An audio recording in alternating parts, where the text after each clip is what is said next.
वगैरे आपण देखील विचार मंचावरती यायचं या ठिकाणी.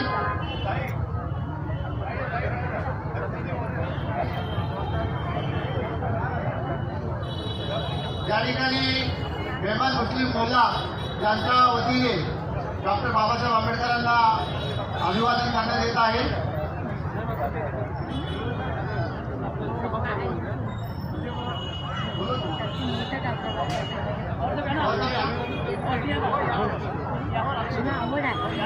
सुरेश आहे ना.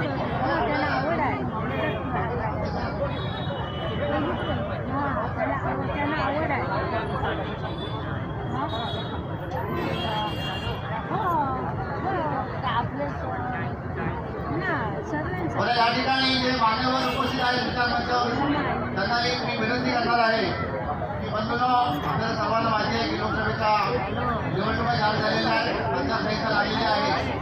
त्यामुळे या ठिकाणी कुठल्याही राजकीय उल्लेख किंवा अशा पद्धतीचे भाषण कुणी करू नये अशी मी सर्वांना एक नम्र विनंती करतो.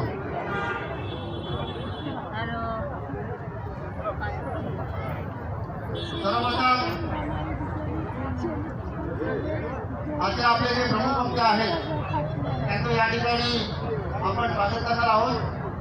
आजच्या या कार्यक्रमाचे स्वागताध्यक्ष आणि संघाचे अध्यक्ष अनिल जाधव हे त्यांचा पुष्प देऊन स्वागत करतील.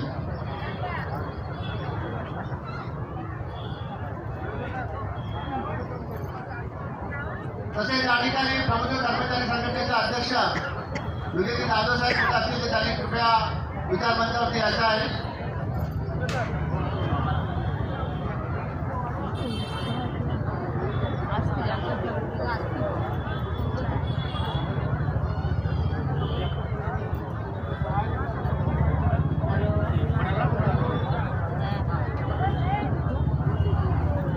सर्वांनी जरा जोरदार टाळ्या वाजवा.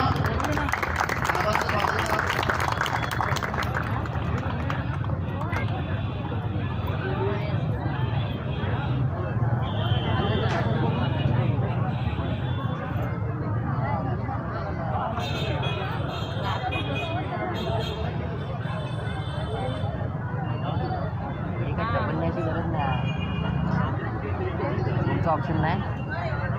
तसेच संघाचे संघाचे सभापती महेंद्रजी तापे यांचं देखील या ठिकाणी स्वागत करण्यात येत आहे. अनिलजी जाधव साहेब सभाध्यक्ष, आपण त्यांचं स्वागत करावं.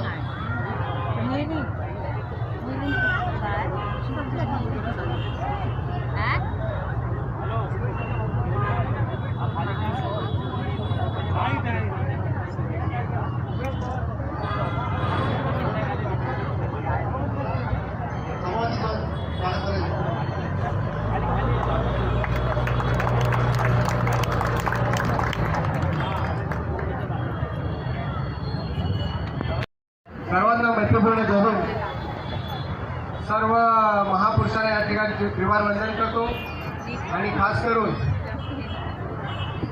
या देशाचे संविधान निर्माते, या देशाचे मार्गदर्शक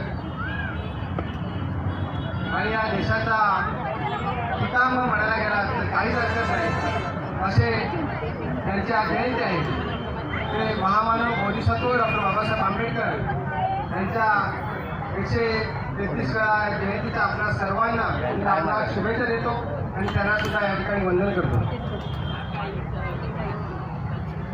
अगरवाईगडी केंद्राच्या वतीने या ठिकाणी बोलत असताना या ठिकाणी मान्यवर या कार्यक्रमाचे सभापती महोदय, या कार्यक्रमाचे आमचे अध्यक्ष अनिलजी जाधव साहेब, प्रवीणजी मटकरे साहेब, प्रीतमजी रोके साहेब, आमच्या चव्हाण साहेब, बरीचशी मंडळी मी खरोखर नाव घ्यायची टाळतो कारण बरेचसे माझ्यापेक्षा मंडळी बोलणार आहेत ते या सर्वांचा नामोल्लेख करत असतात.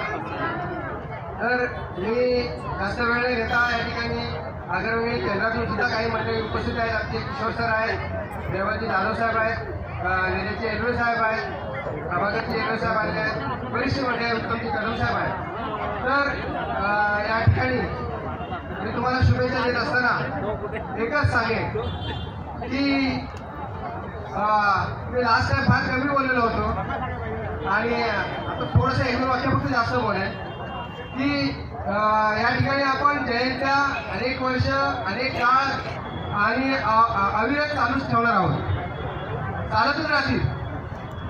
आणि या जयंत्या चालत असताना, या जयंत्या करत असताना खऱ्या अर्थानं आजचा दिवस हा संकल्पाचा असतो की बाबासाहेबांची जयंती, बाबासाहेबांचा महापरिनिर्वाण दिन किंवा सर्व महापुरुषांचे महापरिनिर्वाण दिन किंवा त्यांच्या जयंत्या या आपल्यासाठी संकल्पाचे दिवस असतात की आपण काय केलं, काय कमावलं आणि त्यांच्या मार्गावर कितपत आरूढ झालो या गोष्टीचा खऱ्या अर्थानं आजच्या दिवशी अवलोकन करायची गरज असते. परंतु बंधूंनो, या ठिकाणी आपण बौद्धजन सेवा संघ या मातृसंस्थेच्या वतीने काम करत असताना आपण या गोष्टीचं अवलोकन करतो का?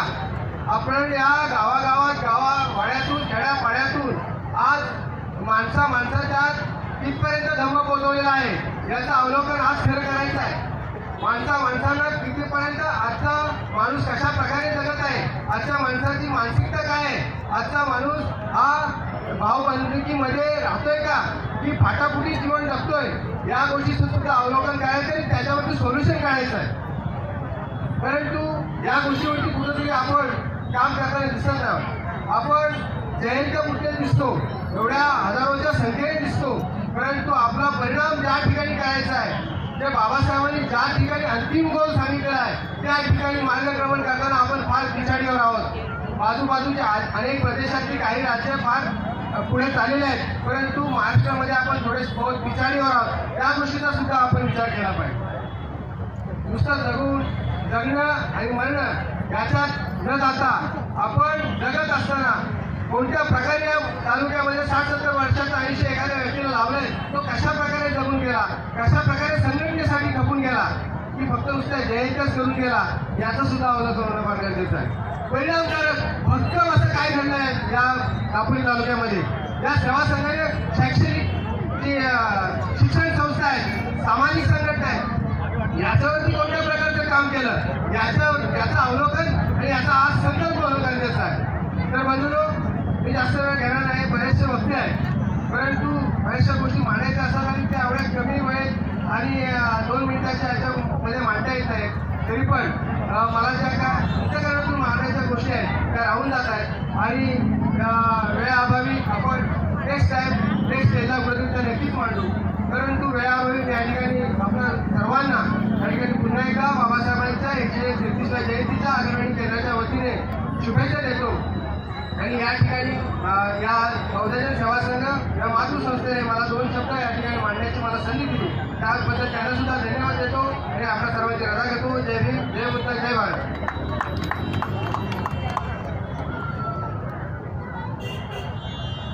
धन्यवाद साहेब. त्याच्यानंतर शिरकाळ केंद्राचे सन्माननीय अध्यक्ष सुरेशजी माडिक साहेब हे या ठिकाणी आपल्याला शुभेच्छा देतील.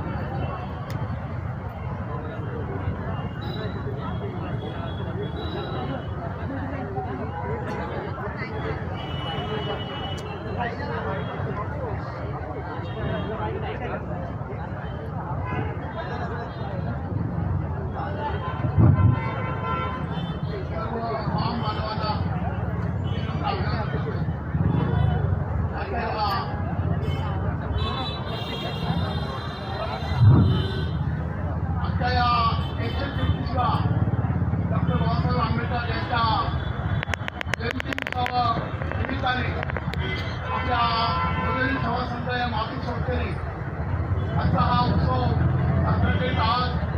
आज या ठिकाणी आपण बरीचशी मंडळी खेडोपाड्यातून आलेले आहे. बंधूंनो, या ठिकाणी मी शुभेच्छा देण्यासाठी उभा आहे, पण शुभेच्छा देताना आज मला अतिशय आनंद होत आहे की मागील या 1 वर्षाच्या कामगिरीमध्ये आज आपल्या मातृसंस्थेचे आदिवासी संघ कार्यकर्ते या ठिकाणी उपस्थित आहे. हे पाहून मला अतिशय समाधान वाटलं आहे. बरोबर, ही जर प्रथा आपण कोणतेही मतभेद तर हे जर चालवली तर आपल्या तालुक्याचा विकास अतिशय सुंदर होईल. बंधूंनो, या ठिकाणी आणखी उल्लेखनीय बाब करायची वाटते की आपलं जे बाबासाहेबांचं स्मारक आहे त्या कालच मी या ठिकाणी आलो होतो आणि गेलो तर त्याची पण बरीचशी कायापालट या ठिकाणी झालेली आहे. तर आपण मला वाटतं सर्व आपल्या संघाच्या माध्यमातून सर्व सभासदांनी ही जे सहकार्य केलेलं आहे आणि ज्यांनी पुढाकार घेतलेला आहे त्यांना देखील मी माझ्या शीतल केंद्राकडून धन्यवाद देतो. आणि बंधूंनो, अशीच आपली कामं करण्याकरता आपण सर्वांचं सहकार्य असणं या संस्थेला अतिशय गरजेचं आहे. एवढंच मी या ठिकाणी सांगतो आणि या सहकार्याची अपेक्षा करतो. आणि या ठिकाणी भोजन सेवा संघ मुंबई अंतर्गत केंद्र व शीतल ग्रामीण या शीतल केंद्राकडून त्या जयंतीच्या लाख लाख शुभेच्छा इथं सांगतो. नमो बुद्धाय, जय भीम. अभिवादन. बौद्धजन सेवा संघ तालुका दापोली मंडणगड यांच्या संयुक्त विद्यमानाने या ठिकाणी डॉक्टर बाबासाहेब आंबेडकरांच्या जयंती महोत्सव कार्यक्रमाला आपण सगळेजण उपस्थित आहात.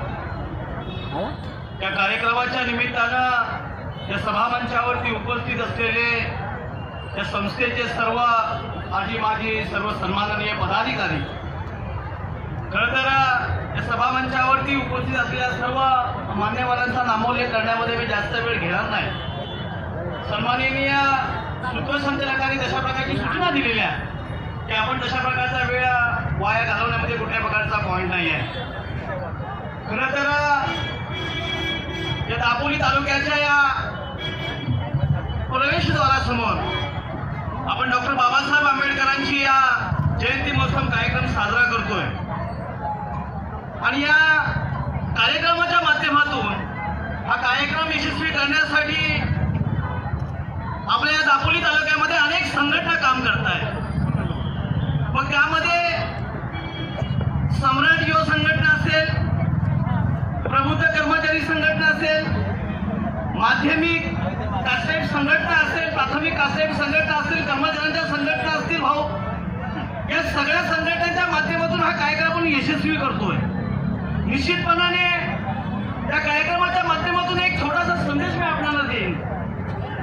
मगाशी आमच्या संयोजकांनी तशा प्रकारच्या आपल्याला सूचना दिलेल्या आहेत की लोकसभेचे वारे वाहू लागलेले आहेत. शासनानं आचारसंहिता डिक्लेअर केलेली आहे, कारण आपल्यावरती बोलण्यामध्ये अनेक प्रकारची आपल्याला बंधनं आहेत आणि आपण त्या गोष्टीचं पालन करणार आहोत, कारण आपल्या बापानं संविधान दिलेलं आहे, ते हे कोण नाकारू शकत नाहीये. या देशाची परिस्थिती जर आपण पाहिली तर या दापोली तालुक्याचा आपण विचार करू, किंवा रत्नागिरी जिल्ह्याचा आपण विचार करू. या रत्नागिरी जिल्ह्यामध्ये आपण अनेक प्रकारच्या संघटना काम करतोय, आपण अनेक संघटनांच्या माध्यमातून काम करतोय. परंतु संघटनांच्या पदाधिकाऱ्यांना मी विनंती करेन की आपल्या संघटना जरी अनेक असतील तर आपलं मिशन मात्र एक आहे, डॉक्टर बाबासाहेब आंबेडकर. तर आजची परिस्थिती इतकी भयानक आहे. या परिस्थितीचा आपण अवलोकन केला, अभ्यास केला तर पंगत मात्र ह्यांची आहे आणि वाढपी पण ह्यांचाच आहे. ही परिस्थिती आपल्याला बदलायची असेल तर पंगत जर त्यांची असेल तो वाढपी आपला असला पाहिजे. हे तुमच्यासारख्या सुशिक्षित माणसांनी लक्षात ठेवण्याची फार गरज आहे. कारण आज मी गेले 15 दिवसापासून पाहतोय लोकसभेचं बिगुल वाजलेलं आहे आणि लोकसभेची निवडणूक डिक्लेअर झालेली आहे, सगळे सायरावर झालेले आहेत. आपल्याला विनंती करेन, या सगळ्या सुज्ञ आणि सुशिक्षित मतदारांना विनंती करेन की आपण अवलोकन करा, अभ्यास करा, स्टडी करा, पहा या देशात नेमकं काय चाललेलं आहे. हा बदल अपेक्षित आहे आम्हाला, कारण आज गेले अनेक वर्ष आपण नको त्या लोकांच्या दावणीला बांधलो गेलो. हे टिकालावधी सत्य आहे, हे नाकारून चालणार नाही. जे लोक आंबेडकरी विचारांचे नेते जे काम करतात यांच्याबद्दल देखील आमच्या मनात संशय निर्माण झालेला आहे. हे तुम्हाला आम्हाला नाकारून चालणार नाही. यांची भूमिका कोणी स्पष्ट करत नाही. तुमच्या आणि आमच्यासारख्या सर्वसामान्य माणसाला वापरून घेण्याचं काम चाललेलं आहे. या सगळ्याचा आपण विचार कराल. मला बोलण्याची संधी उपलब्ध करून दिली त्याबद्दल मी धन्यवाद देतो आणि मी रजा घेतो. जय हिंद, जय महाराष्ट्र, जय भीम. या ठिकाणी आपण मार्गदर्शन केलेलं आहे आणि खरोखर बाबासाहेबांचे उपकार अनंत असे आपले उपकार त्यांच्या आपल्यावरती आहेत. म्हणून या ठिकाणी मला असं वाटतं शिल्पकार ते घटनेचे, उद्धारक ते उपेक्षितांचे, विरोधक ते वर्णभेदाचे, भारतरत्न ते देशाचे, भारतरत्न ते देशाचे, दूत ते शांतीचे, प्रचारक ते समतेचे, प्रचारक ते धम्माचे, भारतरत्न ते देशाचे, भारतरत्न ते देशाचे, सागर ते ज्ञानाचे, सागर ते ज्ञानाचे, पंडित ते कायद्याचे, अभिमान ते भारतीयांचे, अभिमान ते भारतीयाचे आणि भारतरत्न ते देशाचे, भारतरत्न ते देशाचे.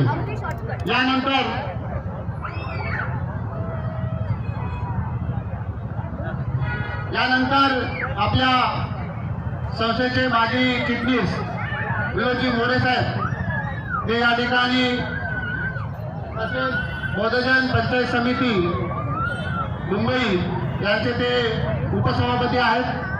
त्यांना विनंती करतो की आपण या ठिकाणी आपल्या थोडक्यात मनोगत व्यक्त करावे. विश्ववंदनीय तथागत भगवान गौतम बुद्ध, भारतीय राज्यघटनेचे शिल्पकार, भारतरत्न डॉक्टर बाबासाहेब आंबेडकर, महात्मा ज्योतिबा फुले, संत कबीर, शिवछत्रपती शिवाजी महाराज, माता रमाई यांच्या मंगलमय विचारांना आज डॉक्टर बाबासाहेब आंबेडकरांच्या 133व्या जयंतीच्या निमित्तानं माझे त्रिवार अभिवादन. आजच्या या नेत्रदीपक कार्यक्रमाचे सन्माननीय अध्यक्ष, बौद्धजन सेवा संघाचे आदरणीय सभापती आदरणीय महेंद्रजी चापे, विचार मंचकावरती उपस्थित असलेले सर्व सन्माननीय वक्तागण, माझ्या बंधू आणि भगिनींनो, आज आपल्या साऱ्यांच्या जीवनाचं ज्या महापुरुषांनी सोनं केलं ते भारतरत्न डॉक्टर बाबासाहेब आंबेडकर यांचा जयंती महोत्सव. या जयंती महोत्सवाच्या मी आपणा साऱ्यांना लाख लाख शुभेच्छा देतो. सन्माननीय बंधूंनो, डॉक्टर बाबासाहेब आंबेडकरांचं जर आपण चरित्र लिहायला गेलो तर या आकाशाचा कागद आणि समुद्राची शाही केली तरी ते अपूर्ण पडेल. एवढे प्रचंड उपकार डॉक्टर बाबासाहेब आंबेडकरांनी या देशावरती केलेले आहे. डॉक्टर बाबासाहेब आंबेडकरांची महती सांगताना अण्णाभाऊ साठे असे म्हणतात, जग बदल घालुनी घावं, सांगुनी गेले मज भीमराव. डॉक्टर बाबासाहेब आंबेडकरांनी या देशाची घटना लिहिली आणि या देशातल्या सर्व जाती धर्म पंथांच्या लोकांना सर्वांना समानतेचा अधिकार प्राप्त करून दिला. या देशातली जनता जी सुखानं आणि समृद्धीनं जे जगत आहे त्यांच्या जीवनाचे शिल्पकार हे डॉक्टर बाबासाहेब आंबेडकर आहे. हा देश, हा जगातला जो प्रगतीपथावरती देश झालेला आहे, या प्रगतीचे शिल्पकार डॉक्टर बाबासाहेब आंबेडकर आहे. सन्माननीय बंधूंनो, बाबासाहेबांच्या जीवनातली एक महत्वाची घटना सांगतो. एके दिवशी लालचंद हिराचंद ही या देशातली अतिशय श्रीमंत व्यक्ती, म्हणजे जसे आता अदानी अंबानी वगैरे आहेत अशी, त्यांचा एकुलता एक मुलगा, त्यावेळेस त्याच्या हातून एका तरुणाचा खून होतो आणि मग तो खून झाल्याच्या नंतर त्यांच्या मुलाला फाशी होते. त्यांचे जे पिताश्री असतात ते महात्मा गांधींकडे जातात, पंडित जवाहरलाल नेहरूंकडे जातात, विविध देशातल्या बॅरिस्टरांकडे जातात, परंतु ते सर्व सांगतात की ज्याला फाशीची सजा झालेली आहे तर याला फाशी होणारच, आता आपण काही करू शकत नाही. शेवटी महात्मा गांधी त्या पित्याला सांगतात की याच्यातून मला एकच आशेचा किरण दिसतो, ती व्यक्ती म्हणजे डॉक्टर बाबासाहेब आंबेडकर. ती व्यक्ती बाबासाहेबांकडे जाते आणि बाबासाहेबांना सर्व पद्धतीची माहिती देते. बाबासाहेब त्या मुलाची फाशीची शिक्षा ही वाचवतात, त्या मुलाला जीवनदान देतात. त्यावेळेस बाबासाहेबांना त्या मुलाचे आई वडील असं म्हणतात की तुम्ही जे मागाल ते मी देईन. परंतु बाबासाहेबांनी काय मागितलं तर बाबासाहेबांनी तिथल्या परिसरातल्या जनतेसाठी मागितलं की तुम्ही या ठिकाणी एक कारखाना काढा आणि या कारखान्यामध्ये या जिल्ह्यातल्या या तालुक्यातली जी गोरगरीब जनता असेल त्या जनतेच्या त्या ठिकाणी त्यांना कामं भेटले पाहिजे, त्यांच्या रोजीरोटीची व्यवस्था झाली पाहिजे. अशा पद्धतीनं गोरगरीब जनतेच्या हिताचा विचार करणारं या देशातलं एकमेव नेतृत्व म्हणजे डॉक्टर बाबासाहेब आंबेडकर. डॉक्टर बाबासाहेबांनी त्यांच्या वयाच्या शेवटच्या क्षणामध्ये सर्वात मोठा निर्णय घेतला की डॉक्टर बाबासाहेबांनी आपल्याला भगवान गौतम बुद्धांच्या पवित्र अशा बौद्ध धर्माच्या ओठीत टाकलं आणि त्यामुळंच आज जो भारत देश आहे, या भारत देशातला सर्व बौद्ध राष्ट्र मदत करतात आणि जो कोविडचा महामारीचा जो कालखंड होता त्या कालखंडामध्ये ही बौद्ध राष्ट्र होती. म्हणूनच या भारतातली लोक ही जगू शकली, 2 वेळचं जेवण घेऊ शकली आणि या भारतातली जनता ही सुखानं नांदू शकली. बाबासाहेबांनी या देशावरती जे अनंत उपकार केले त्याच्यातला सर्वात मोठा उपकार जे आहे ते म्हणजे भगवान गौतम बुद्धांचा जो पवित्र धम्म आहे त्या पवित्र धम्माचं चक्र हे गतिमान केलं आणि या देशाला, या जगाला युद्धाची नव्हे तर बुद्धाची गरज आहे हा महान संदेश दिला. खरं तर बाबासाहेबांच्या जीवनाविषयी आपण बोलायला गेलो तर रात्रापुढे प्रेम एवढं प्रचंड कार्य डॉक्टर बाबासाहेब आंबेडकरांनी केलेलं आहे. या ठिकाणी आदरणीय मिथुन एल्वे सर हे व्याख्याते यांना बोलवलेलं आहे.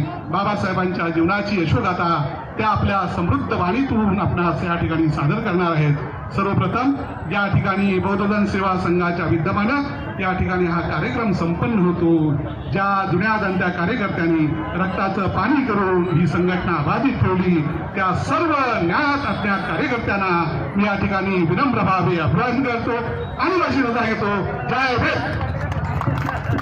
मोरे साहेब, खूप सुंदर असं आपण या ठिकाणी मार्गदर्शन केलेलं आहे. या ठिकाणी उपस्थित त्रिरत्न बौद्ध महासंघ दापोली केंद्राचे माजी अध्यक्ष श्वेत कटू साहेब यांचं देखील या ठिकाणी आगमन झालेलं आहे. संस्थेच्या वतीनं त्यांचं मी या ठिकाणी स्वागत करतो. धन्यवाद.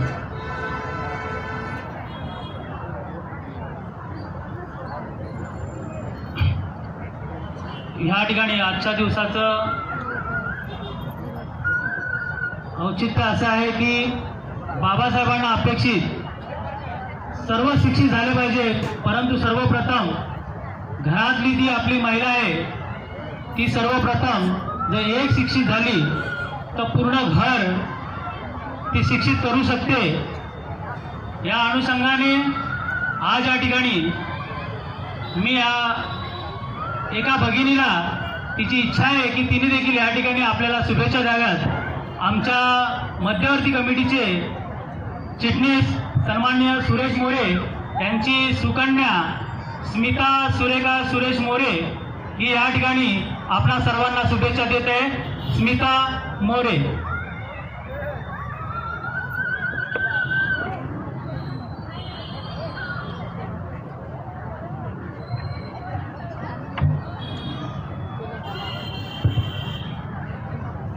विश्ववंदनीय तथागत भगवान गौतम बुद्ध, भारतीय राज्यघटनेचे शिल्पकार, महामानव बोधिसत्व डॉक्टर बाबासाहेब आंबेडकर, महाराष्ट्राचे आराध्य दैवत छत्रपती शिवाजी महाराज, शाहू महाराज, स्त्रियांच्या उद्धारकर्त्या सावित्रीबाई फुले, महात्मा फुले, माता रमाई, माता जिजाई आणि माता भीमाई यांच्या प्रथम प्रतिमेस मी विनम्र अभिवादन देते. मी कुमारी स्मिता सुरेखा सुरेश मोरे तिच्याकडून सर्वांना आधी जय भीम. जय भीम मंडळी. प्रबुद्ध तरुण मंडळ शाखा क्रमांक 32 मौजेगाव आसूद मुंबई आणि ग्रामिस्थ यांच्या वतीने डॉक्टर बाबासाहेब आंबेडकरांच्या 133व्या जयंतीनिमित्त सर्वांना मंगलमय शुभेच्छा देते. लोक करतात ते माझ्या बापाला कधी जमलं नाही, लोक करतात ते माझ्या बापाला कधी जमलं नाही आणि जे माझ्या बापाने केलं ते या जगात कोणाला जमलं नाही. डॉक्टर बाबासाहेब आंबेडकरांचा, डॉक्टर बाबासाहेब आंबेडकरांचा, छत्रपती शिवाजी महाराजांचा. आवाज काही आला नाही. 4 तालुक्यामध्ये हा आवाज गेला पाहिजे. पुन्हा एकदा घोषणा देऊया, डॉक्टर बाबासाहेब आंबेडकरांचा. वेळेच्या अभावी काळाच्या बंधनामध्ये प्रत्येक जण दगडलेला असतो, त्यातून मी तरी कशी सुटणार, म्हणून एवढे 2 शब्द बोलून मान्यवरांचे मला इथे बोलायची ज्या लोकांनी संधी दिली, व्यासपीठावरील सर्व मान्यवर यांचे मनापूर्वक आभार मानते आणि 2 शब्द इथेच संपवते. जय भीम, नमो बुद्धाय. सुंदर अशाच पद्धतीनं आपला महिला वर्ग हा पुढे आला पाहिजे. या मंचावरती जी संख्या पुरुषांची आहे ती महिलांची एक दिवस पूर्णपणे वाढली पाहिजे. याच्यानंतर आयुष्यमान राहुल जाधव RPI तालुका अध्यक्ष हे आपल्याला शुभेच्छा देतील. विश्ववंदनीय तथागत भगवान गौतम बुद्ध, भारतीय घटनेचे शिल्पकार परमपूज्य नेते डॉक्टर बाबासाहेब आंबेडकर छत्रपती शिवाजी महाराज यांच्या प्रतिमेस मी प्रथम अभिवादन करतो. या ठिकाणी आपण डॉक्टर बाबासाहेब आंबेडकरच्या 133व्या जयंतीच्या निमित्ताने या ठिकाणी आपण सारेजण जमलो आहोत. बंधूजनो, ही जयंती बौद्ध सेवा संघ दापोली यांच्या विद्यमाने या ठिकाणी साजरी केली जाते. परंतु मला या ठिकाणी एक आवर्जून उल्लेख करावा लागेल की या जयंतीचे 2 शिल्पकार होते.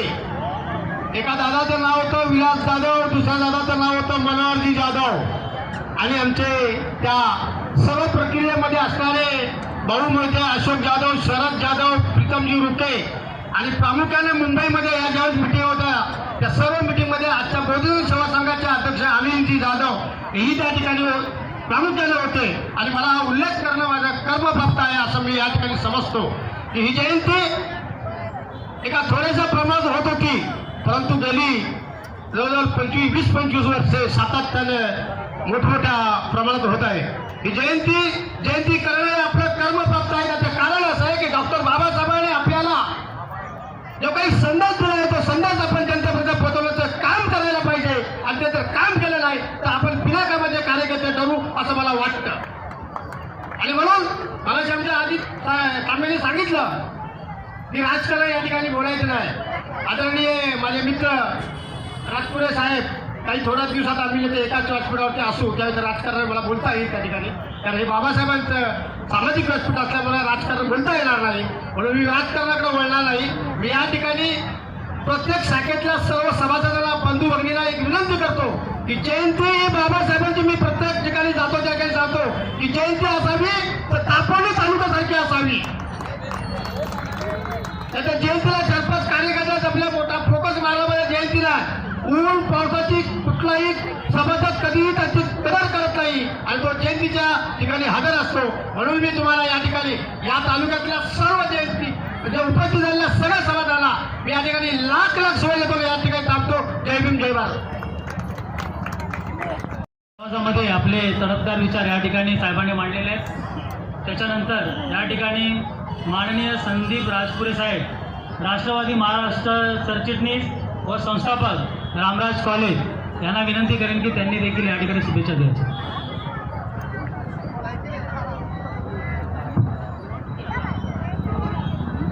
नमस्कार. सर्वप्रथम मी बाबासाहेबांच्या पुढे नतमस्तक होतो. बाबासाहेबांच्या विचारापुढे मी नतमस्तक होतो. बौद्धजन सेवा संघातर्फे आयोजित या जयंतीनिमित्त व्यासपीठावर उपस्थित सगळे माझे बंधू बांधव, व्यासपीठासमोरही सगळ्या माझ्या बंधू आणि भगिनी, मी सगळ्यांना जयंतीनिमित्त शुभेच्छा देतो. मी प्रत्येक वेळेला सांगत आला असेल की हा संदीप राजपुरे जो काय आज आहे तो फक्त बाबासाहेबांच्या विचारामुळे, त्यांच्या घटनेमुळे. मला लढण्याची उर्मी कुणी दिली असेल, मला झगडण्याची का संघर्ष करण्याची कुणी ताकद दिली असेल ते फक्त बाबासाहेबांनी दिले, बाबासाहेबांच्या विचाराने दिलेली आहे. प्रीतमजी रुके माझे मित्र इथं बसले. 2 दिवसापूर्वी काल माझ्याकडे निमंत्रण ते घेऊन आले होते. एका छोट्याशा विषयासाठी मी थोडासा झगडत होतो, किंवा संघर्ष करत होतो. आणि तो संघर्ष करता मला वाटलं की एवढा क्षुल्लकचा विषय कशासाठी आपण या गोष्टी करतो. पण नंतर मला बाबासाहेब आठवले. बाबासाहेब आठवायला मी फोनवरती बोलत असताना प्रीतमजी रुकेंची एंट्री व्हायला एक गाठ पडली. मला निमंत्रण दिलं. मला इतकं बरं वाटलं की मी योग्य मार्गावर, योग्य ट्रॅकवरती. मला खूप आनंद होतो की इतक्या चांगल्या तऱ्हेने आपण ही जयंती सगळ्यांना साजरी करताय. कारण मला वाटतं 10 ते 15 वर्षापूर्वी प्रीतम रुकेंजवळ एक विषय पडला होता की बाबासाहेब आंबेडकर हे कुठल्या एका जातीचे, एका धर्माचे नाही आहेत, ते सगळ्यांचे आहे. ही जयंती सार्वजनिक झाली पाहिजे, सगळ्यांनी एकत्रित येऊन साजरी केली पाहिजे. आज बरं वाटतं रात्री आल्यानंतर ज्या तऱ्हेचा हा शोभिवंत दापोली परिसर केलेला आहे. मला मनापासून आनंद झाला का रात्री उशीर आल्यानंतर की खऱ्या अर्थाने आंबेडकर जयंती, बाबासाहेबांची जयंती आज दापोलीकर साजरी करतात. ते अपेक्षित असणारं जयंतीचं स्वरूप आपल्याला जे पाहिजे होतं ते मला गेले 2 वर्ष बघायला मिळत आहे. आणि माझ्यासाठी ती अभिमानाची गोष्ट आहे, ऊर भरून येणारी गोष्ट आहे. मी आपल्या सगळ्यांना सांगेल की मी एक छोटासा विचाराचा पाईक आहे. बाबासाहेबांच्या विचारावरती जगणारा, किंबहुना त्यांचा विचार मानणारा एक छोटासा घटक आहे. कधी काही ह्या सगळ्या जयंती निमित्तानं माझी मदत आवश्यकता लागत असेल किंवा सेवा माझी आवश्यकता लागत असेल तर निसंकोच मला हाक मारा. तुमचा मी बांधव आहे इतकं तुम्हाला मी ग्वाही देतो. आणि मला इथे बोलवलं, निमंत्रण दिले, माझे विचार व्यक्त करायला संधी दिली त्याबद्दल तुम्हाला मी धन्यवाद देतो. इथे सांगतो जय हिंद, जय महाराष्ट्र, जय भीम. धन्यवाद सर. तसेच या ठिकाणी आपल्या दापोली पोलीस स्टेशनचे निरीक्षक माननीय विवेक आयरे साहेब यांच्या या ठिकाणी आगमन झालेलं आहे. मी त्यांना विचार मंचावरती आमंत्रित करीत आहे. संस्थेच्या वतीने त्यांचे आजच्या या कार्यक्रमात तमाम पिढी जपलेली आहे, त्याच्याबद्दल मी खूप खूप आपल्याला अभिनंदन, शुभेच्छा देतो. आणि अशाच पद्धतीने ही जयंती साजरी करत राहू. डॉक्टर बाबासाहेब आंबेडकरांचे विचार आपल्या सर्वांमध्ये रुजो, भगवान बुद्धांचे विचार आपल्या सर्वांमध्ये रुजो आणि त्या मार्गावर आपण सगळ्यांनी चालू ही अशी शुभेच्छा व्यक्त करतो. आणि 2 शब्द माझ्या संबोधन. धन्यवाद साहेब. फार सुंदर आपण या ठिकाणी आपलं मनोगत व्यक्त केलेलं आहे. खरोखर जर आपल्याला परिवर्तन घडवायचं असेल तर तरुणांनी राजकारणाकडे नाही तर ज्ञानवर्धनाकडे, ज्ञानातून समाज परिवर्तनाकडे लक्ष द्यावे. ज्ञानाची गरज नसेल तर तुमची सत्ता नसताना सुद्धा तुम्ही सत्ताधारांनी कंट्रोल करू शकाल एवढी क्षमता या शिक्षणामध्ये आहे. तेव्हा सगळं जर परिवर्तन करायचं असेल तर तुम्हाला शिक्षण सगळ्यांना घ्यावंच लागेल.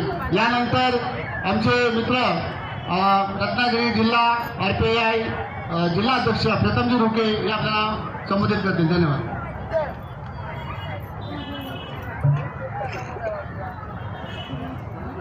अखंड जगाला दुःखमुक्तीचा मार्ग देणारे तथागत भगवान गौतम बुद्ध, विश्वरत्न परमपूज्य बोधिसत्व डॉक्टर बाबासाहेब आंबेडकर, महात्मा ज्योतिराव फुले यांच्या पवित्र विचारांना प्रथम वंदन करतो. आणि डॉक्टर बाबासाहेब आंबेडकरांच्या 133व्या जयंतीच्या निमित्तानं बौद्धजन सेवा संघानं आयोजित केलेल्या या सभेकरता सन्मान्य सभापती, सन्मान्य अध्यक्ष आणि बौद्धजन सेवा संघाचे सर्व कार्यकारिणी, विचार मंचकावरती अतिशय आनंद वाटला. सर्व आमच्या संघटनांचे प्रतिनिधी, पक्षाचे प्रतिनिधी आणि मोठ्या संख्येनं जो संघ बौद्धजन सेवा संघ खऱ्या अर्थानं आजपर्यंत कार्यरत आहे तो आमच्या केंद्राचे सर्व पदाधिकारी, शाखांचे सभासद, बंधू आणि भगिनी, आज आपण थाटामाटाने जयंती साजरी करतोय. पण बाबासाहेबांची जयंती ही केवळ दापोलीमध्ये होत नाही आहे. बाबासाहेबांची जयंती ही अखंड भारत देशामध्ये नव्हे तर विदेशामध्ये देखील साजरी केली जाते. आणि म्हणून म्हणतोय, दिनांच्या दुःखासाठी बा तू कायेचे चंदन केले. बाबासाहेबांची जयंती का साजरी करतोय? दिनांच्या दुःखासाठी बा तू कायेचे चंदन केले, ते दुःख घालवण्या बा भीमा तू विचार मंथन केले. आणि म्हणून बा भीमा तुझला साऱ्या जगानं वंदन केले, तुझला साऱ्या जगानं वंदन केले. बाबासाहेबांना सारे जग वंदन करते. 14 एप्रिल ही तारीख फक्त एक तारीख नव्हे तर ती एका वादळाचा आरंभबिंदू आहे. 14 एप्रिल ही तारीख नसून एका युगाची सुरुवात आहे, एका जिवंत संघर्षाचा प्रारंभ आहे. 14 एप्रिल 1891 रोजी प्रज्ञा सूर्य जन्माला आला आणि आमच्या समाजामध्ये असणारा अंधार आणि अंधार दूर झाला. आणि तेव्हापासून खऱ्या अर्थानं आपण माणसामध्ये आलो आहे. आपला सर्वांचा मुक्तीदाता, सर्वांचे महानायक प्रज्ञा सूर्य 14 एप्रिल 1891 रोजी या भूतळावरती जन्मले आणि आपल्या सर्वांचा अंधार दूर झाला. आपण प्रकाशामध्ये आणलो आणि खऱ्या अर्थानं आपण माणूस म्हणून जगायला खऱ्या अर्थानं लायक झालो. त्यानंतर बाबासाहेबांनी जर पाहिलं तर बाबासाहेब खऱ्या अर्थानं एक अग्निकुंड होते. आणि बाबासाहेब जन्मल्यानंतर हे अग्निकुंडाकडे बाबा रामजी बाबा पाहत होते. हे अग्निकुंड, धगधगतं अग्निकुंड म्हणजे खऱ्या अर्थानं हे अग्निकुंड शोषित, पीडित आणि दलित आणि शोषित वर्गाला खऱ्या अर्थानं प्रकाशाकडे नेईल ही खऱ्या अर्थानं रामजी बाबांना अपेक्षा होती. आणि म्हणून रामजी बाबांनी खऱ्या अर्थानं बाबासाहेबांना घडवलेलं आहे. बाबासाहेबांना घडवलं आहे. अनेक यातना सहन केल्या आहेत, अनेक कष्ट खऱ्या अर्थानं सहन केले आहेत. आणि रामजी बाबांनी बाबासाहेबांना घडवलं आहे. आणि त्याच संघर्षातून खऱ्या अर्थानं बाबासाहेब घडलेले आहेत. त्याच संघर्षातून बाबासाहेब घडलेले आहेत. आपण पाहतो, बरेच जण म्हणतो की बाबासाहेबांनी शाळेच्या उंबऱ्याच्या बाहेर शिक्षण घेतलं, आपण सारेजण म्हणतो. पण दादा एक किस्सा सांगतो. बाबासाहेबांनी उंबऱ्याच्या बाहेर शिक्षण घेतलं. बाबासाहेब उंबऱ्याच्या बाहेर शिक्षण घेतलं तर एक किस्सा असा घडलेला आहे माझ्या बंधूंनो आणि माझ्या भगिनींनो. त्या काळामध्ये इंग्रज राजवट होती आणि इंग्रज राजवटीमध्ये खऱ्या अर्थानं शाळा सुरू होत्या. बाबासाहेब मला वाटतं 5वीला असतील आणि एक अधिकारी त्या 5वीच्या वर्गाचं तपासणी करता गेले होते. तपासणी करता गेले असताना बाबासाहेब उंबराच्या बाहेर बसलेले आहेत आणि खऱ्या अर्थाने अधिकारी वर्गामध्ये गेले आहेत. वर्गामध्ये गेल्याच्या नंतर तपासणी अधिकारी असतात ते आपल्या तपासण्या कार्यक्रमाला सुरुवात करतात आणि पहिला प्रश्न अधिकारी त्या विद्यार्थ्याला विचारतात. वर्गात बसलेले सारे विद्यार्थी खऱ्या अर्थानं त्या अधिकाऱ्याच्या प्रश्नांकडे लक्ष देतात, पण कुणालाही एकाही विद्यार्थ्याला त्या अधिकाऱ्यांनी विचारलेल्या प्रश्नाचं उत्तर देता आलं नाही. सर्व मुलांचे हात खाली, मात्र वर्गाच्या बाहेर बसलेल्या बाबासाहेबांचा हात वरती आणि अधिकाऱ्यांचं लक्ष जातं की वर्गातल्या एकाही मुलाचा हात वरती नाही, बाहेर बसलेल्या विद्यार्थ्याचा हात वरती आहे. आणि म्हणून अधिकारी म्हणतात, बाळा तुला ह्याचं उत्तर येत आहे का? बाबासाहेब म्हणतात, होय साहेब, मी या प्रश्नाचं उत्तर देऊ शकतो. बाबासाहेबांनी पहिल्या प्रश्नाचं उत्तर दिलं. लगेचच अधिकाऱ्यांनी काय केलं, दुसरा प्रश्न विचारला. दुसरा प्रश्न विचारायच्या नंतर असं वाटलं की कदाचित वर्गातले विद्यार्थी हे उत्तर देतील, पण काही प्रश्नाचं उत्तर एकाही विद्यार्थ्याला आलं नाही. बाबासाहेबांचा हात वरती, उमऱ्याच्या बाहेर बसणारे बाबासाहेब हात वरती करतात आणि सांगतात, साहेब याचं उत्तर मी देतो. बाबासाहेबांनी दुसऱ्या प्रश्नाचं उत्तर दिलं आहे. लगेचच साहेब तिसरा प्रश्न विचारताय. तिसरा प्रश्न विचारायच्या नंतर देखील असं वाटतं की कुणीतरी हात वरती केलं वर्गातून, पण एकाही विद्यार्थ्याचा हात वरती आला नाही. एकाही विद्यार्थ्याचा हात वरती आला नाही. अधिकाऱ्यांनी मास्तरकडे बघितलं. मास्तर आमचे तांबे सर पण बसलेले आहेत. तर मास्तरकडे बघितलं, मास्तरचा चेहरा कालवडला, कारण वर्गामध्ये एकाही विद्यार्थ्याचा हात वरती नाही, मात्र बाहेर बसलेल्या बाबासाहेबांचा हात वरती. बाबासाहेबांनी तिसऱ्याही प्रश्नाचं उत्तर दिलेलं आहे. लगेच चौथा प्रश्न, लगेच पाचवा प्रश्न बाबासाहेब खऱ्या अर्थाने विचारल्याच्या नंतर साऱ्या प्रश्नाची उत्तरं बाबासाहेबांनी दिली. अधिकारावर हवे ना, अधिकारावर हवे ना. अधिकारी उठला खुर्चीतून आणि मास्तरांकडे पाहिलं, म्हणाले, मास्टर अहो मी 5 प्रश्न विचारले आणि एकाही प्रश्नाचं उत्तर वर्गातल्या मुलाला देता आलं नाही. मात्र मुंबईच्या बाहेर बसणारा तो विद्यार्थी आहे, त्याने खऱ्या अर्थानं तुमच्या वर्गाची आणि तुमची लाज राखलेली आहे. बाबासाहेबांच्या जवळ अधिकारी गेले. बघा काय घटना घडली आहे. बाबासाहेबांच्या जवळ अधिकारी गेले आणि विचारतात, बाळा तुमचं नाव काय? बाबासाहेब म्हणतात, माझं नाव भिवा. भिवा, अतिशय सुंदर उत्तर दिलीस. 5ही प्रश्नाचे तू उत्तर सुंदर उत्तर दिलीस. आणि म्हणून तुला एक प्रश्न विचारू का? असे अधिकारी म्हणतात. बाबासाहेब असे बाबासाहेब म्हणाले, विचारा साहेब. तर ते अधिकारी काय प्रश्न विचारतात? भिवा, या पृथ्वीपासून सर्वात दूरचा ग्रह कोणता? बाबासाहेबांची मान खाली. बाबासाहेबांच्या डोळ्यामध्ये अश्रू आले आणि बाबासाहेब म्हणतात, साहेब या पृथ्वीपासून दूरचा ग्रह कोणता हे मला माहीत नाही, पण माझ्यापासून खऱ्या अर्थाने वर्गाच्या कोपऱ्यावरती जो पाण्याचा माठ भरलेला आहे तो माझ्यापासून दूर आहे. बघा काय काय काय परिस्थिती आहे. म्हणजे बाबासाहेबांना काही काळामध्ये पाणी मिळत नव्हतं, अशा परिस्थितीमध्ये बाबासाहेबांनी शिक्षण घेतलं आहे. इंग्रज अधिकारी आवक झाले. काय बाबासाहेब म्हणतात, पाण्याच्या माठात देखील स्पर्श नव्हता, अशा परिस्थितीमध्ये बाबासाहेबांनी शिक्षण घेतलं आहे. आणि म्हणून अशा परिस्थितीमध्ये बाबासाहेब घडलेले आहे. बाबासाहेबांनी व्यवस्था मुळीत काढली आणि खऱ्या अर्थानं आपल्या सर्वांना या देशात आणि विदेशात जाऊन बाबासाहेबांनी खऱ्या अर्थानं सर्वोच्च अशा पदव्या घेतल्या आणि तुमच्या आणि आमच्या खऱ्या अर्थानं या देशाची ललाट रेष आलेली. आणि मगाशी प्रवीणजी म्हणाले, तांबे साहेब म्हणाले, या देशाची ललाट रेषा देत असताना खऱ्या अर्थानं कितीच्याही टक्काला खाली झुकवण्याची ताकद हे आपल्या मनगटामध्ये दिली आहे. मग ती मताच्या माध्यमातून दिली असेल किंवा खऱ्या अर्थानं मोक्याच्या धाग्याच्या मधून दिली असेल, तर बाबासाहेबांनी खऱ्या अर्थानं आपल्याला घडवलं आहे. आणि म्हणून बाबा तेरी कलम पे बोल हम राज करते हैं. बाबा तेरे कलम पे हम राज करते हैं. बदलेगा वक्त और जमाना भी, बदलेगा वक्त और जमाना भी. जमीन के उद्योग से ये आगाज करते हैं. आणि म्हणून बाबासाहेबांनी अनेक अशा कथा खाल्ल्या. तुम्हाला आणि आम्हाला खऱ्या अर्थानं बाबासाहेबांनी जे घडवलं हे सहजासहजी घडवलं नाही. आज जर बघितलं तर प्रत्येकाच्या अंगावरती सूट आणि कोट आणि बोट, सुटा बुटात आणि बुटात बांधल्या फिरतात. बाबासाहेबांना खऱ्या अर्थानं त्या काळामध्ये परदेशामध्ये बाबासाहेबांनी एका पावाच्या तुकड्यावरती दिवस काढलेले आहेत. आज जर आम्ही विचारलं तर आम्हाला घरातल्या आईनं जेवण दिलं नाही तर आमचे आदलापट होते. परंतु त्यावेळेची जर परिस्थिती बघितली तर बाबासाहेबांनी या परिस्थितीवर मात केली आहे. आणि म्हणून आपण बाबासाहेबांचे खऱ्या अर्थाने आले आहोत. बाबासाहेबांचे आले आहोत. बाबासाहेबांनी उंच भरारी घेतली आहे. बाबासाहेबांनी गरुड भरारी घेतली आहे आणि बाबासाहेब उंच शिखरावरती पोहोचले आहेत. बाबासाहेब उंच शिखरावरती पोहोचत असताना हे सदासजी बंधूंना घडलेलं नाही आहे.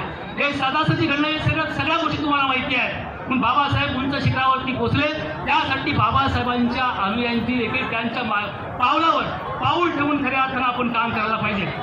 आणि म्हणून एक गोष्ट आठवली की काय असते गरुडशेठ. बघा, एक राजा होता आणि या राजाला तो राजा हौशी होता. त्या राजाने काय केलं, 2 हाऊस आणले, 2 गरुड पक्षी आणले आपल्या राजवाड्यामध्ये. आणि राजवाड्यामध्ये 2 गरुड पक्षी आणले आणि त्यांनी राजवाड्यातल्या त्या एका झाडाच्या फांदीवरती ठेवले. राजवाड्याच्या फांदीवरती ठेवल्याच्या नंतर एक दिवस त्यांना दाणा पाणी घातलं. गरुड पक्षीचे दाणा पाणी खाल्लं आणि एक गरुड पक्षी उंच भराने घेतला, मात्र एक पक्षी हा उडाला नाही. असं एक दिवस घडलं. दुसऱ्या दिवशी तेच घडलं. एक गरुड पक्षी मात्र फांदीवरून पुढे मारून जात होता, आकाशात झेल घेत होता, मात्र दुसरा जो गरुड पक्षी होता तो मात्र उडत नव्हता. राजाला शंका आली की काहीतरी गडबड आहे. म्हणून राजाने, खरा राजा हौशी होता, राजाने राजवाड्यामध्ये दौंडी दिली. सांगितलं, हे बघा, राजवाड्यामध्ये प्रधानजी दौंडी द्या आणि सांगा की राजवाड्यामध्ये 2 हाऊस आणलेले आहेत, 2 गरुड पक्षी आणले आहेत. त्या गरुड पक्षाला खऱ्या अर्थानं जो हवेमध्ये उडवेल त्याला योग्य असं इनाम दिलं जाईल. राजवाड्यामध्ये दौंडी दिलेली आहे. दौंडी दिल्याच्या नंतर दुसऱ्या दिवशी काय घडलेलं आहे, दुसऱ्या दिवशी अनेक बुद्धिवंत माणसं, आमचे कसे मास्तर, प्राध्यापक, शिक्षक, प्राध्यापक सगळे म्हणजे आले. त्यांना वाटलं गरुड पक्षाने काय उडवायचं आहे, गरुड पक्षाला सोपं उडवायचं आहे. आणि म्हणून सर्वजण आले. 5-50 लोक, बुद्धिमान लोक आले. राजवाड्यामध्ये आल्याच्या नंतर एक जण चांगला हुशार होता, तो पहिल्यांदा पुढे झाला आणि तो गेला आणि त्या फांदीवरती 2 गरुड पक्षी बसले होते. एका गरुड पक्षाला घेतलं आणि हवेत उडवलं. पहिला गरुड पक्षी हवेमध्ये उंच भरारी घेतली. त्यानंतर दुसरा गरुड पक्षाला उडवायला गेले. दुसरा गरुड पक्षाला उडवत असताना मात्र त्या फांदीवरून ते गरुड पक्षी आले ना. बरेच प्रयत्न केले, शेवटी त्यांचे प्रयत्न असफल झाले. दुसरा गेला. दुसऱ्यानं त्या गरुड पक्षाला खऱ्या अर्थानं उडवण्याचा प्रयत्न केला. दुसऱ्याला पण काही जमलं नाही. तर बघता बघता खऱ्या अर्थानं 5-50 लोकांनी प्रयत्न केले, परंतु गरुड पक्षी काय उडेना. राजा म्हणला, काय गरुड पक्षी उडत नाही, काहीतरी शंका आहे. मात्र हे एका शेतकरी, सर्वसामान्य माणूस होता, तो कोपऱ्यामध्ये उभा होता आणि त्याने पाहिलं की गरुड पक्षी उडेना, यांच्यानं उडत नाही, आपण प्रयत्न करायचा. म्हणून तो पुढे आला आणि तो पुढे आल्याच्या नंतर त्याने प्रयत्न करायला म्हणाला, मी गरुड पक्षीला उडवतो. साऱ्याने त्याच्याकडे बघत राहिले की हा काय बोलतोय, आम्ही एवढा प्रयत्न केला, गरुड पक्षी उडेना, हा काय बोलतोय. तो सर्वसामान्य शेतकरी माणूस पुढे आला. शेतकरी माणूसच तो होता. त्यानं आपल्या कमरेतली कोयती काढली. कोयती काढल्याच्या नंतर सर्वांना शंका आली की काय गरुडच्या मानेवर फिरवते की काय हा. परंतु तसं त्यांनी केलं नाही. गरुड पक्षाच्या मानेवरती फिरवलं नाही. त्याने आपल्या कमरेतली कोयती काढली आणि ज्या फांदीवर तो गरुड बसला होता त्या गरुडाच्या किती फांदी होती त्या फांदीवरती पहिला घाव टाकला. पहिला घाव टाकल्याच्या नंतर फांदी थोडीशी हल्ली. लगेच दुसरा घाव टाकला, उजर हालायला लागलं. लगेच तिसरा घाव टाकला आणि अगदीच फांदी डोळायला लागली. तिसरा, 4था, 5वा, 6वा, 7वा, 8वा घाव टाकला आणि फांदी करकर वाचू लागली. फांदी करकर वाचली आणि फांदी मोडणार. इतक्यात गरुडानं आपली शक्ती प्राण लावली आणि गरुडानं उंच भरारी घेतली. सर्वांच्या मालावरती गेल्या.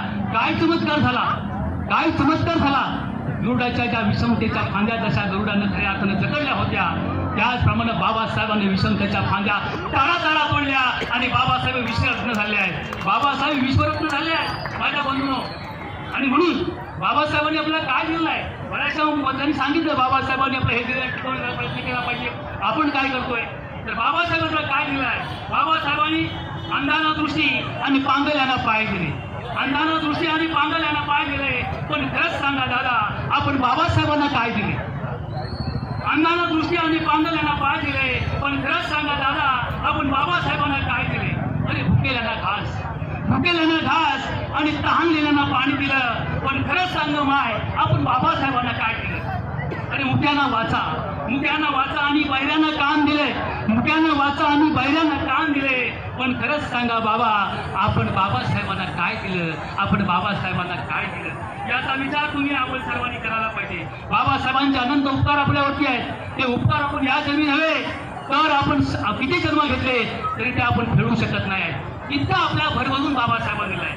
बाबासाहेबांनी जे दिलेलं आहे ते टिकवण्याचं काम कुणाचं आहे आणि नवीन ते काय करू शकत नाही. बाबासाहेबांनी जे निर्माण केलं आहे त्याच्या पलीकडे आपण काय करू शकत नाही. पण बाबासाहेबांनी केलं आहे हे टिकवण्याचं काम कुणाचं आहे? टिकवण्याचं काम या समाजाचं आहे, टिकवण्याचं काम बाबासाहेबांच्या अनुयायांचं आहे, टिकवण्याचं काम बाबासाहेबांच्या लेकराबालांचं आहे. आणि मात्र हे आपण का टिकू शकत नाही?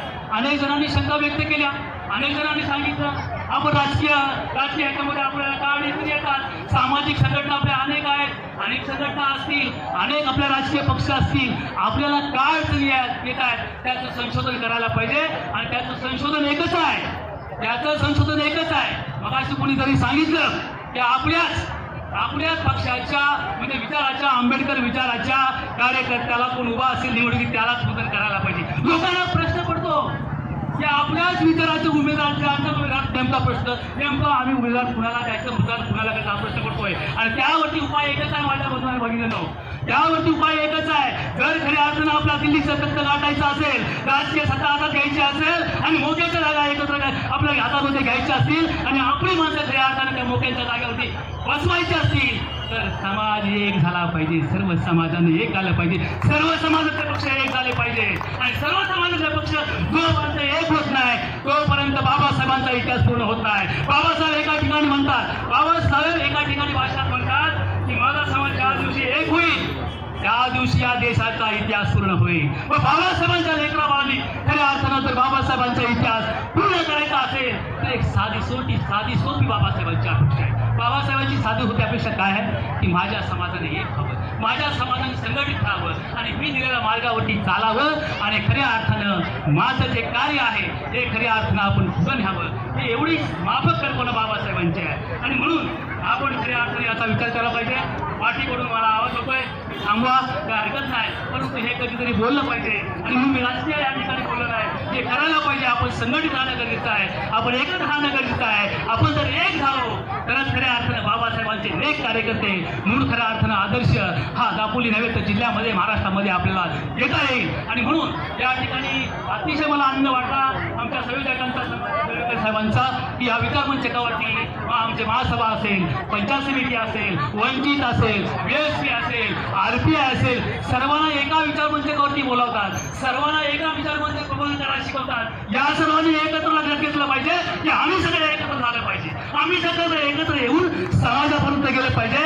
आपण सगळे समाज बांधव, जे राजकीय पुढारी असतील किंवा सामाजिक संघटनेचे पुढारी असतील, हे जेव्हा एक होऊन आपण जेव्हा लोकांच्या दारामध्ये जाऊ तेव्हा लोकांना आधार वाटेल की आता पुढारी एक झाले, आम्हाला एक होणं गरजेचं आहे. पुढारी एक झाले, आम्हाला एक होणं गरजेचं आहे. हे बाबासाहेबांनी शिकवलं. काय शिकवलं बाबा? अरे एक झाले की सगळं करू आपण, एक झालो तर आपण 100% आपण सगळं साध्य करू शकतो. मात्र मानसिकता नाही, मानसिकता बदलला पाहिजे. बाबासाहेबांनी या सगळ्या ज्या काय कष्ट जे उपसले आहेत हे तुमच्या आमच्यासाठी उपसले आहेत. आणि एक साधी माफक अपेक्षा जर आपण नाही करू शकलो तर मग बाबासाहेबांना दिलं काय? आणि म्हणून बाबासाहेबांच्या ज्या काही विचारधारा आहेत त्या जर आपल्याला पूर्ण करायच्या असतील तर आपण सर्वांनी एकत्र आलं पाहिजे.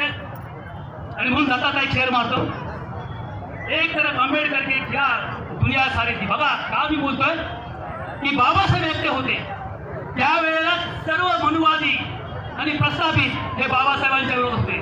आणि म्हणून एक तरफ आंबेडकर के खिलाफ दुनिया सारी थी, एक तरफ आंबेडकर के खिलाफ दुनिया सारी थी और धर्म के नाम पर चलने वाली एक गद्दारी थी. मी कुणाचं नाव घेणार नाही, मी कुणाचं नाव घेणार आहे, मी काय बोलतोय माझ्या सगळ्या बांधवांना करणार आहे. आणि म्हणून नाव घ्यायची गरज आहे कुणाची.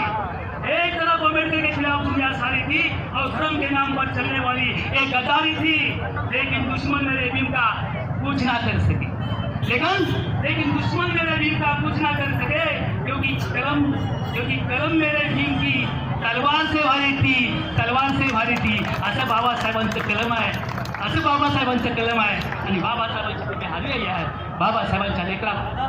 आणि खऱ्या अर्थानं माझ्या बहुजन सेवा संघाच्या कार्यकर्त्यांना आणि माझ्या सर्व शाखाच्या बंधुमित्रांना सांगतो की आपल्याला खऱ्या अर्थानं आपण ह्या संघटनेच्या माध्यमातून काम करत असताना आपल्याला आपल्यासमोर अनेक प्रश्न आहेत. आपल्या ही तर पवित्र भूमी आहे, ही आपली पवित्र भूमी आहे. बाबासाहेब या ठिकाणी राहून गेले आहेत. बाबासाहेबांचं कोंडावरती स्मारक आहे. आजपर्यंत दुर्लक्ष आपलं सर्वांचं झालेलं आहे. ही खऱ्या अर्थानं आपल्या चुका आहे, परंतु खऱ्या अर्थानं या दापोली शहरामध्ये आपल्या महाराष्ट्राच्या कानकोपऱ्यातून विदेशातून खऱ्या अर्थानं काही लोक येतात आणि खऱ्या अर्थानं त्या ठिकाणी पाहतात. त्या स्मारकाचं एक सुशोभीकरण करण्याचं काम आपण हाती घेतलेलं आहे आणि ते अतिशय सुंदर कसं दिसेल याकरता आपण सर्वांनी आमच्या संघटनेनं शाखामध्ये आमचे मित्रमंडळी असेल, मी विशेषतः नाव घेईन प्रबुद्धकर्मी संघटना आणि त्यांचे सर्व सहकारी आमचे भालेराव गुरुजी असतील, त्यांची सर्व टीम असेल यांनी पुढाकार घेतला आहे आणि त्या ठिकाणी सुबक असं स्मारक होण्याकरता सुशोभीकरणाचं काम घेतलं आहे. मध्यवर्ती कमिटीचे सर्व आमचे आदरणीय सरदारराव असतील, आदरणीय भाऊ असतील, आदरणीय आमचे सरचिटणीस असतील आणि बहुजन सेवा संघाच्या सगळी टीम, ही टीम आता प्रामुख्याने खऱ्या अर्थानं प्रॅक्टिकलवर म्हणजे प्रत्यक्ष खऱ्या अर्थानं ग्राउंडवर काम करायचं आहे. त्याचा काही किस्सा मी मुद्दाम सांगणार आहे, कारण हे शेवटी आपला प्रामुख्यानं जमिनीवर काम करायला पाहिजे. मी परवा आम्ही एका लग्नाला गेलो होतो. लग्नात जात असताना माझ्याबरोबर आदरणीय चंद्रमणी माडिक सर होते. मला अभिमान वाटला की आम्ही गाडीवरती बसलो आणि गप्पा मारत गेलो. विशेषतः आमच्या चंद्रमणी माडिक साहेबांची मुलगी ही MBBS झालेली आहे. त्या ताईचं मी मनापासून कौतुक करतो. अशी अनेक मुलं आहेत, त्या मुलांना खऱ्या अर्थानं आपल्याला विचारमंच द्यायचा आहे आणि जाताना अशी चर्चा झाली आणि माडिक सर मला म्हणाले की रुपे साहेब बघा, आपल्या समाजामध्ये संघटनेमध्ये फार गट तट आहेत आणि कुठेतरी हे आपल्याला काम करताना अडथळे ठरतात. आपण सर्वांनी एकत्र येऊया आणि एकत्र आल्याच्या नंतर आपण पहिला जो मुद्दा आहे शिक्षणासाठी आपण मुलांना प्रवृत्त करूया. अजून देखील गावाकडे ते सर्व शिक्षक आहेत, ते शिक्षक आहेत, त्यांना ग्रामीण भागाची परिस्थिती माहिती आहे आणि ग्रामीण भागामध्ये अजून देखील काही आपली मुलं वंचित आहेत किंवा त्यांना खऱ्या अर्थानं 10वी झाले 12वी झाले तर त्यांना पुढच्या शिक्षणात दिशा मिळत नाही. ही त्यांना दिशा देण्यासाठी आपण ग्राउंड लेवलवरती काम करूया आणि त्याचबरोबर आपण खऱ्या अर्थानं बाबासाहेबांचा जो सांस्कृतिक विचाराचा वारसा आहे तो विचाराचा वारसा जपण्यासाठी आज MBBS झालेले लोक आहेत, आज वकील झालेली नवीन पिढी आहे. या नवीन पिढीला आज त्यावेळेला आपल्याला शक्य झालं नाही तर त्या पिढीला खऱ्या अर्थानं पुढे आणून आपण समाजामध्ये एक चांगलं पाऊल चांगला मार्ग निर्माण करण्यासाठी त्यांचा देखील आपण सहकार्य घेऊया. ही भावना त्यांनी व्यक्त केली. अशी माणसं आपल्याला एकत्र येणं गरजेचं आहे आणि खऱ्या अर्थानं बाबासाहेबांच्या जयंतीच्या निमित्तानं आपण साऱ्यांनी शपथ घेऊया. एकमेकांमध्ये मतभेद दूर करूया. आमचे भाऊ साहेब आहेत, आम्ही शरद जाधव आहेत, आमचे सर्वांनी अशोक जाधव साहेब आहेत. या ग्रामीण भागामध्ये आपण काम करताय. आपण सर्वांनी एकमेकाच्या हातामध्ये हात घालून आणि मुंबईकरांना सहकार्य करून सर्वांनी सांघिकरित्या त्या बौद्धजन सेवा संघाचं जे नाव आजपर्यंत आपल्या जिल्ह्यामध्ये आहे, थोडीशी मध्ये शिथिलता आली होती परंतु शिस्त झटकून आपण पुन्हा कामाला लागलो आहोत. तेच खऱ्या अर्थानं बौद्ध सेवा संघाचं जे कार्य आहे त्या कार्याच्या माध्यमातून जिल्हावर पुन्हा आपण कामगार करूया आणि एक वेगळी दिशा समाजाला देण्यासाठी आपण कटिबद्ध होऊया. आणि या प्रसंगी या जयंतीच्या निमित्तानं मी माझ्या सर्व बांधवांना लाख लाख शुभेच्छा देतो आणि माझं लागलेलं जे संभाषण आहे त्याला पूर्ण विराम देतो. जय भीम.